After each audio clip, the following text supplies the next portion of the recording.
नमस्कार दोस्तों।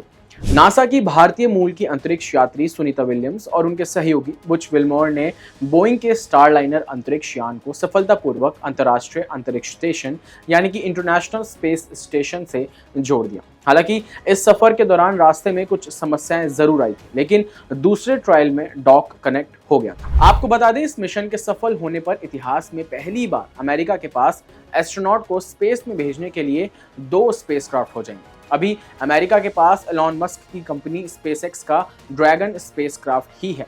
नासा ने साल 2014 में स्पेसएक्स और बोइंग को स्पेसक्राफ्ट बनाने का कॉन्ट्रैक्ट दिया था। स्पेसएक्स 4 साल पहले ही इसे बना चुकी है। आपको बता दें, स्टेशन में रहने वाली 7 लोगों के साथ विलियम्स और विल्मोर लगभग 1 सप्ताह बिताएंगे। इस दौरान वे अंतरिक्ष में रहते हुए विभिन्न परीक्षणों और वैज्ञानिक प्रयोगों में सहायता करेंगे। आइए अब 8 पॉइंट से जानते हैं कि स्टार लाइन का पृथ्वी से स्पेस स्टेशन और वापसी पृथ्वी पर आने का सफर कैसा रहेगा। पहला, एटलस वी रॉकेट 5 जून को लॉन्च हुआ। 15 मिनट बाद इसने स्टारलाइनर स्पेसक्राफ्ट को रिलीज किया। स्पेसक्राफ्ट के इंजन फायर हुए और ये स्पेस स्टेशन की लगभग 24 घंटे की यात्रा के लिए कक्षा में स्थापित हो गई। दूसरा, विल्मोर और विलियम्स पृथ्वी पर लौटने से पहले लगभग 1 हफ्ते तक एक्सपेडिशंस 71 क्रू के साथ रहेंगे और काम करेंगे।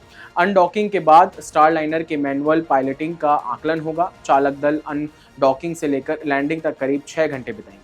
तीसरा, अर्थ के एटमॉस्फेयर में रीएंट्री के दौरान स्पेसक्राफ्ट 28,000 किलोमीटर पर आवर की स्पीड से धीमा होना शुरू होगा। इस दौरान क्रू 3.5 ग्राम तक भार महसूस कर सकता है। रीएंट्री के बाद पैराशूट सिस्टम की सुरक्षा के लिए स्पेसक्राफ्ट की आगे लगी हीट शील्ड को हटा दिया जाएगा। चौथा, 2 ड्रैग और 3 मुख्य पैराशूट स्टारलाइनर की गति को और धीमा करेंगे। Web heat shield dual airbag system को एक्सपोज करते हुए डिप्लॉय हो जाएगी। 6 प्राइमरी एयरबैग कैप्सूल के बेस पर डिप्लॉय होंगे। ये लैंडिंग के दौरान कुशन की तरह काम करेगी। पांचवा, लैंडिंग के दौरान स्पेसक्राफ्ट की गति करीब 6 किलोमीटर प्रति घंटे की होगी। संभावित लैंडिंग स्थानों में एरिजोना का विल कॉक्स और यूटा का डगवे प्रोविंग ग्राउंड शामिल हैं। आपको बता दें, कैलिफोर्निया में एडवर्ड्स एयरफोर्स बेस एक इमरजेंसी लैंडिंग साइट के रूप में उपलब्ध है। छठा, टचडाउन के बाद चालक दल पैराशूट हटाएगा, स्पेसक्राफ्ट की इलेक्ट्रिसिटी बंद करेगा और मिशन कंट्रोल लैंडिंग और रिकवरी टीमों से सैटेलाइट फोन कॉल के जरिए संपर्क करेगा। रिकवरी टीम स्टारलाइनर के चारों ओर एक टेंट लगाएगी और स्पेसक्राफ्ट से ठंडी हवा पंप करेगी। सातवां, स्टारलाइनर का हैच खुलने और लैंडिंग के 1 घंटे से भी कम समय बीतने के बाद दोनों एस्ट्रोनॉट्स हेल्थ चेकअप के लिए मेडिकल व्हीकल में जाएंगे। फिर नासा के विमान तक पहुंचने के लिए हेलीकॉप्टर में उड़ान भरेंगे। ये विमान उन्हें ह्यूस्टन के एलिंगटन फील्ड लेकर जाएगा।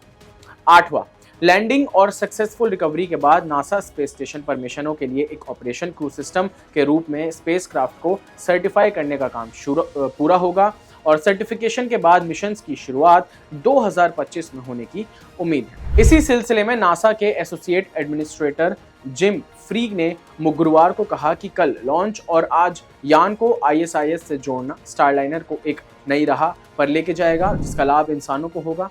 उन्होंने आगे कहा कि बुच और सुनी यानी सुनीता के लिए मैं उन्हें उन वर्षों के लिए धन्यवाद देना चाहता हूं जो उन्हें हमें इस मुकाम तक पहुंचाने के लिए खर्च किए हैं।